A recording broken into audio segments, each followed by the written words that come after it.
Alors, je m'appelle donc Adil Laboudi, je suis metteur en scène sur ce spectacle, mais je suis aussi acteur.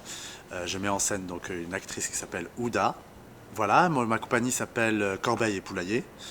Et on est plutôt sur des questions d'identité, mais aussi de théâtralité. Voilà, comment l'identité et la théâtralité peuvent rentrer en écho.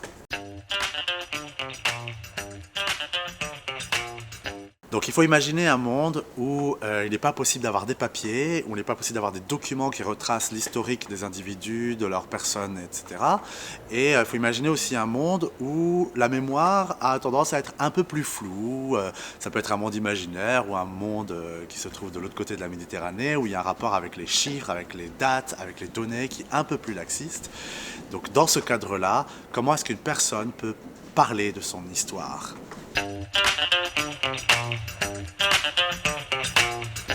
Je mets en scène donc une personne qui s'appelle Ouda, qui est à la fois à la quête de son identité de genre, mais aussi de son identité géographique, puisqu'elle est née ici, mais de parents marocains. C'est une personne très attachante. Elle est assez impétueuse, elle est imprévisible, on ne sait pas trop où est-ce qu'elle va. C'est une personne assez libre, en fait, dans son esprit, dans sa manière d'être. Il y a un bas qui blesse, c'est la question de ses parents, de son père en particulier qui a perdu la mémoire et qui et donc réveille en elle une culpabilité, un devoir de mémoire, d'hommage en fait à ses parents. Et voilà, pour moi c'est une belle manière de faire une ode au théâtre, une ode à la France aussi. Enfin pour moi c'est peut-être important de le dire ça. Ouais, c'est une manière pour moi de faire une ode à la mixité, de parler à la fois de nous, enfants d'immigrés, comment est-ce qu'on s'intègre ici, comment est-ce qu'on vit ici, et en même temps, comment est-ce qu'on rend hommage et on n'oublie pas la génération de nos parents, qu'on appelle les Chibani, qui ont immigré ici en France dans les années 70 et qui en réalité vont bientôt disparaître et qu'on oubliera et qu'on oubliera parce qu'ils n'ont pas construit quelque chose de visible, de tangible, voilà. Et donc pour moi c'est important de rendre hommage à cette génération et donc je crois que c'est un chant d'amour ce projet à l'histoire, au pays dans lequel on vit, au pays d'où je viens. Ouais.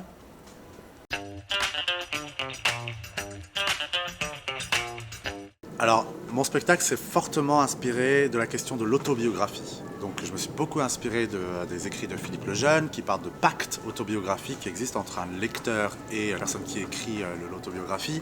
Et donc, je me pose la question comment est-ce que l'autobiographie peut exister sur une scène de théâtre? Ça, c'est ma première recherche. Et donc, comment est-ce qu'on peut donner des preuves? Comment est-ce qu'on peut jouer avec la question de la vérité et du mensonge? Et ça me paraît essentiel aujourd'hui dans un monde avec Instagram, etc. On passe notre temps à se confesser. Comment est-ce qu'on peut revendiquer un droit au secret, à la clandestinité, au trouble? En parlant de trouble, donc je suis largement aussi inspiré de Pirandello. En particulier 1 personne et 100 000, où il fait la preuve que ce qu'on connaît de soi, ce n'est pas ce que les autres connaissent de nous, et donc du coup peut-être qu'en fait on est plusieurs en nous-mêmes. Donc il y a ce vertige-là avec lequel je joue. Après, au plateau, pour l'instant, je suis encore en recherche, mais j'utilise les différents biais qui peuvent exister en termes d'autobiographie, donc les photos, les documents, comment est-ce qu'on peut se jouer de tout ça, comment on peut jouer de tout ça pour créer de l'histoire, créer du récit. On part de la réalité, du réel vraiment, ici, là, maintenant. Donc le costume va être très, comment dire, très quotidien. La lumière va être très pas théâtrale du tout, on ôte toute la théâtralité. L'objectif c'est comment passer de l'autobiographie, donc de quelque chose de concret, à tout petit à petit des histoires et du rêve et de l'onirisme. Et donc on va tirer petit à petit dans les costumes, dans les lumières, dans la scénographie, on va aller vers quelque chose de l'ordre de l'onirisme. Donc voilà, moi c'est tout ce qui m'intéresse, c'est cet élan-là et quelque part... Ouais, je trouve que le théâtre, c'est une belle manière de créer du rêve, de se poser la question, est-ce que ce que j'ai vu là devant moi, ça a vraiment eu lieu, ou est-ce que c'est un craquement d'allumette et ça n'existe plus au moment où je sortirai de la salle? Enfin voilà, c'est un peu toutes ces questions-là que la scénographie, la lumière, les costumes vont accompagner.